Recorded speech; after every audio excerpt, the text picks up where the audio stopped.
नियंत्रक में राष्ट्रीय ढांचा तैयार किया है, जो कि सभी सत्यापन अधिकृत एजेंसियों, व्यक्तियों के प्रमाण पत्र पर डिजिटल रूप से हस्ताक्षर के लिए इस्तेमाल किया जाएगा। फरवरी 2002 में प्रमाण पत्र प्राधिकरण के निम्नलिखित 4 लाइसेंस जारी किए गए हैं। Number 1, सेमफेस्ट limited. नंबर 2, राष्ट्रीय सूचना विज्ञान केंद्र। नंबर 3, बैंकिंग प्रौद्योगिकी के विकास में एवं अनुसंधान का संस्थान। और चौथा है टाटा कंसल्टेंसी सर्विस, TCS। उपयुक्त अधिनियम में के अतिरिक्त दिल्ली और बेंगलुरु में भारतीय कंप्यूटर आपातकालीन बचाव दल का गठन किया गया है, ताकि भारत की सूचना प्रौद्योगिकी परिसंपत्तियों का उचित और पर्याप्त बचाव हो सके। भारत में विभिन्न प्रकार के वित्तीय एवं गैर वित्तीय लेन देन को सुरक्षित, जल्दी और आसान तरीके से निपटाने के लिए बहुउपयोगी स्मार्ट कार्ड, जिसे हम कहते हैं MASC, का प्रचलन बढ़ रहा है।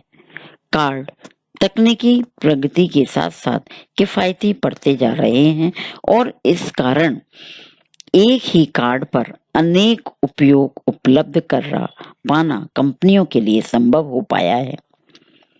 भारत ने इन कार्डों के दुरुपयोग को रोकने हेतु तथा बहुउपयोग स्मार्ट कार्ड के समान मानकों को तैयार करने के लिए उच्च स्तरीय समितियों का गठन किया गया है।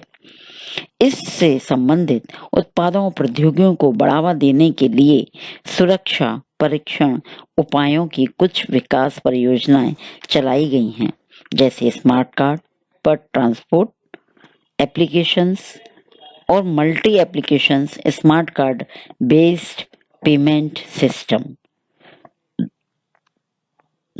सूचना प्रौद्योगिकी अधिनियम 2000 ईस्वी के पारित होने के साथ डिजिटल हस्ताक्षरों को कानूनी मान्यता मिल गई है तथा सरकारी प्रलेखों में सरकारी अभिकरण इनका प्रयोग कर सकते हैं। केंद्रीय सरकार ने साइबर अपील ट्रिब्यूनल की स्थापना की है। इस ट्रिब्यूनल में केवल एकमात्र अध्यक्ष ही होगा, जिसकी नियुक्ति केंद्र सरकार करेगी। इस नियुक्ति हेतु व्यक्ति का हाई कोर्ट के वर्तमान या भूतपूर्व न्यायाधीश होना अथवा भारतीय कानून सेवा का सदस्य होना अथवा पिछले वर्षों से प्रथम श्रेणी की सेवा में नियुक्त होना अनिवार्य है। अध्यक्ष का कार्यकाल 5 साल का होगा अथवा 65 वर्ष की आयु तक, जो भी पहले हो तक होगा। सूचना प्रौद्योगिकी अधिनियम 2000 ईस्वी के अंतर्गत पुलिस विभाग के अधिकारियों को भी इस प्रकार के अपराध में लिप्त व्यक्तियों को बिना सम्मन के गिरफ्तार करने का अधिकार प्रदान किए गए हैं। कोई भी उप पुलिस अधीक्षक रैंक का अधिकारी किसी भी सरकारी या निजी स्थान पर इस अपराध से संबंधित तलाशी ले सकता है तथा यदि उसे किसी प्रकार के साक्ष्य मिलते हैं तो संबंधित व्यक्ति को गिरफ्तार कर सकता है। ऐसे दोषी और अपराधी प्रक्रिया संहिता के प्रावधानों के अनुरूप न्यायाधीश के सम्मुख प्रस्तुत किया जाना अनिवार्य बनाया गया है। पुलिस अधिकारी इस प्रकार के अपराधों के प्रति अधिक जानकारी नहीं रखते हैं, इसलिए वे इस प्रकार के अपराधों को प्रभावशाली ढंग से रोकथाम नहीं कर पाते हैं।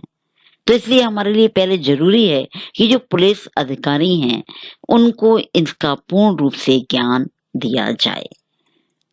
और अगर ऐसा भारत सरकार के द्वारा किया जाता है तो हम इसको साइबर अपराध में के द्वारा होने वाले जो भी अपराध हैं उनको कंट्रोल कर सकते हैं।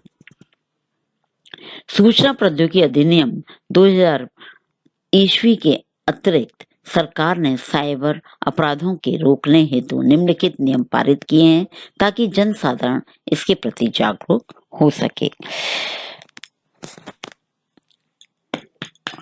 पहला है नोटिफिकेशन ऑफ आईटी एक्ट 2000,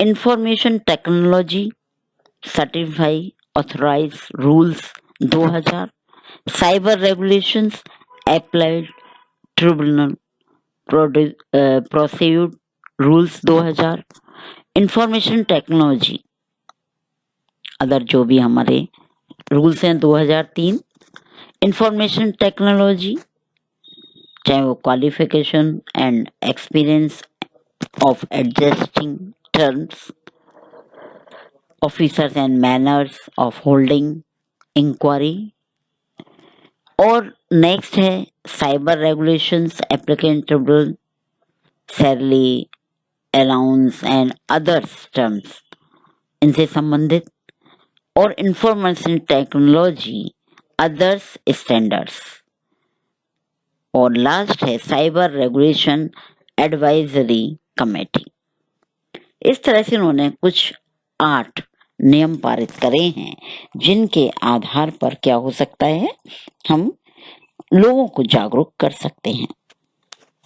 सरकार द्वारा उठाए गए उपयुक्त कदमों के बावजूद अभी भी जनसाधारण ई व्यापार करने से डरता है ताकि उसे किसी प्रकार का नुकसान ना हो।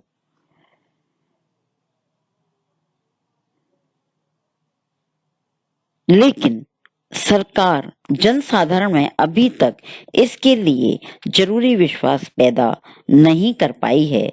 साथ ही साइबर अपराधों को रोकने हेतु सरकारी प्रयास अपर्याप्त ही नहीं बल्कि निरर्थक भी सिद्ध हो रहे हैं। सरकार को चाहिए कि सूचना प्रौद्योगिकी अधिनियम 2000 ईस्वी के प्रावधानों में पूरी तरह से लागू करे और इनमें जो कमियां हैं उनको दूर कर इसमें अनिवार्य रूप से संशोधन करे। यदि ऐसा सरकार कर लेती है तो लोग जो सरकार का लक्ष्य है लोगों के अंदर विश्वास पैदा कर दे, तो जो विदेशों में हम निर्भीक होकर उनकी उन्नति का, विकास का जो बात करते हैं, डेवलपमेंट की बात करते हैं, विकसित देशों में वो गिने जाते हैं, और अपने देश को विकसित देशों में गिनाना है या रखना है, तो ये बहुत जरूरी है कि हम लोगों के हित में कुछ सुरक्षित नियमों को रखकर उनके व्यापार को सुरक्षित करें, धोखाधड़ी से उनको बचा पाएं, तभी हम इसका प्रोग्रेस या आगे बढ़ा सकते हैं। अन्यथा